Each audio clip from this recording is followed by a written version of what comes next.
Love is a beautiful thing. It is unparalleled to anything. It is God's greatest gift to man, and it is His desire for everyone. Everyone melts at the feeling of true love. Love is what conquers the world. In fact, it is by love that God made His creation. And it is because of love that the person of Jesus Christ came to die for humanity. For God so loved the world, and then He did something. The truth is, when it is real love, it has signs. Real love, my friend, is about giving. Real love never gives up. The Bible says, love believes all things. When a person loves, when he really loves, and that love is received and reciprocated, then love is expressed in its most beautiful form. And in this season of love, God would want you to remember to express love to everyone who is in your life, whether it's your spouse, your husband, your wife, your parents, even your children, whoever that special person is in your life. God wants to remind you that it is important that you express your love to them. You see, nobody can read your mind. Nobody can tell for sure what it is that you are thinking.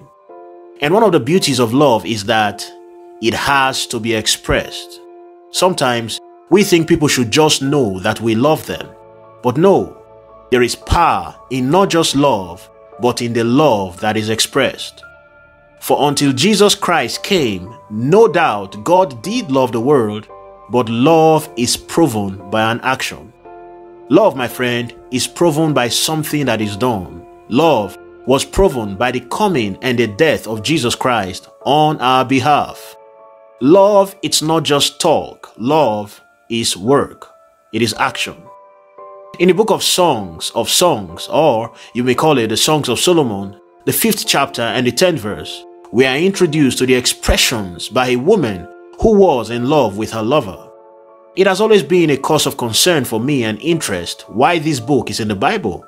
But I think one reason why it is in the Bible is because God was trying to show us that in the multitudes of all of our spiritualities, there is really no spirituality without love.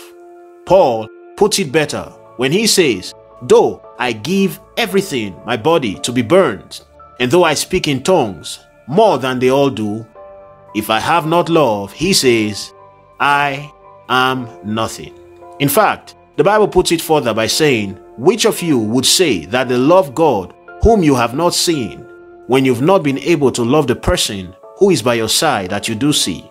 Sometimes, we undermine the place of the people who are in our lives, and we are not as expressive to them about the love and the feelings that we are sure we have for them in our hearts.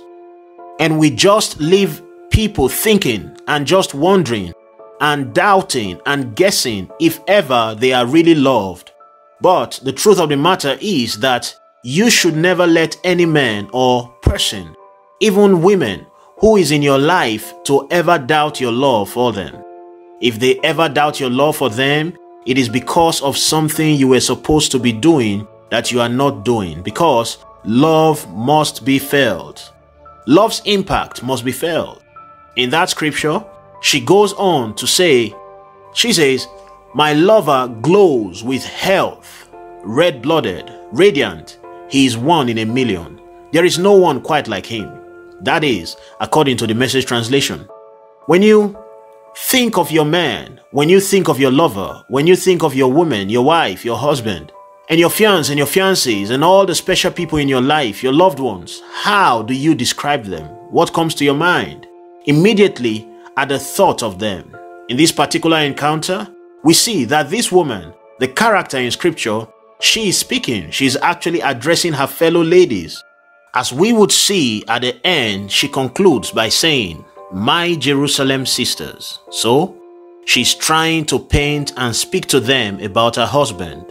How do you express and communicate the love that you feel about your significant other to them? We see here that she says, "My dear lover." She holds nothing back. She's descriptive. She's bold of her love and how she feels. She's describing her man. She says, "He is one in a million." When was the last time you were expressive, so much so that you actually showed your love to your man or your woman? We must never let familiarity take the place of our love. We must never reach a point where we have become so at home and familiar to say, "Okay, he knows I love him. Yes, she knows. Yes, he knows. Yes, they know." No, she wants to hear it again. Even though she knows, even though he knows, he would love to hear it again. And we don't want our lovers hearing and feeling more loved by people outside than we are, because that's why we were created. God says, "They shall be help suitable," a help meet for him or her. You, my friend, are the best person to tell your lover to speak love into his or her life and to make him feel loved. You are the best person to fill their love tank. She says in that scripture, "My dear lover glows with health, red-blooded and radiant." When you look at your man or woman, what are the things that you can see? Even though she may hear it or have seen it from everybody else, I tell you one thing for sure, your spouse will value it more when it comes from you. He or she values it when it comes from you more. He is one in a million. There is no one like him. So she says, she must know also that she is one in a million for you, and that there is no one quite like them in your life. She goes on to say, "My golden one, pure and untarnished, with raven black curls tumbling across his shoulders. His eyes are like doves, soft and bright, but deep set and brimming with meaning, like the wheels of water." How attentive and how detailed are you when it comes to your lover? You must be attentive to every detail. Pay attention to every activity they do, everything that shows that you can see. Let it be obvious that you are attentive, that you give attention to them and every effort they put into themselves. Appreciate their looks. Appreciate their every effort. Show them love in ways that can be verbally expressed by you. A wise woman will express her love to a man, and a wise man will express his love to his woman. She goes on to say and describe his eyes and how they look, and describe it with very sweet words, just typical of God. Beloved, remember, God does not hold anything back in his expression of love to us. In the same way, in our relationships, in our expressions of love to our husbands and our wives, we must also be expressive.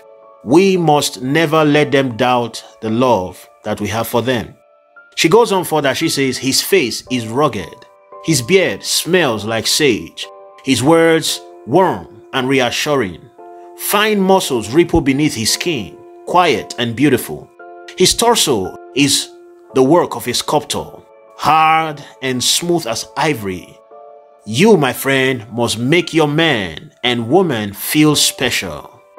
You must let your words mean a whole lot to them. You must let your words speak to them in ways nothing and no one else can speak. She says, "He stands tall like a cedar, strong and deep-rooted, a rugged mountain of a man, aromatic with wood and stone. His words are kisses, and his kisses words." How expressive are you, my friend? When love loves, love speaks. How expressive are you? Here it says, "His words are kisses." When he does speak, his words touch. You must speak words that are impactful, that are emotional, that can stir an emotion, that can make a person feel good. So must be your words. Your words to your man, your words to your woman must be kisses, words of kisses, words that are soothing. Everything about him delights me, she says. thrills me through and through. Such must be the experience of the wise man and of the wise woman. It concludes by saying, that is my lover. That's my man, dear Jerusalem sisters. God has kept this particular scripture in the Bible because He wants us to see an example of how to keep our home and our marriages sweet, blessed, and sizzling.